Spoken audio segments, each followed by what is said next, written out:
God will make sure His plan will be fulfilled in our lives no matter what. There are no forces in hell that can hinder and abort the wonderful plan of God in our lives. Hindi nababago ng ating mga pagkakamali ang magagandang plano ng Diyos sa atin.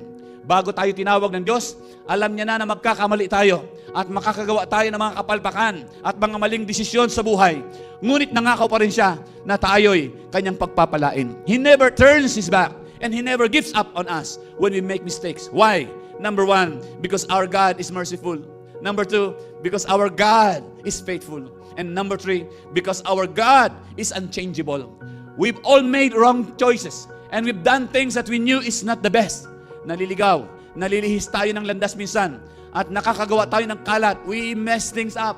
Ngunit sinabi ng Romans, God's gifts and calling are irrevocable. The word irrevocable means not capable of being changed. Kasama dito ang ating salvation. Kasama dito ang ating destiny at ang kanyang mga panukala sa atin.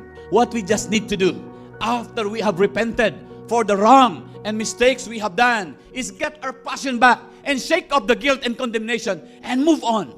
Ang mga Israelites, sa kabila ng kanilang pagrereklamo, pagkakasala, pagtalikod sa Diyos, ang Diyos ay patuloy pa rin silang pinapakain, patuloy pa rin silang pinapainom, patuloy pa rin silang binibihisan at ginagawa ng himala araw-araw. Sa kabila ng lahat, hindi pa rin sila pinabayaan ng Diyos.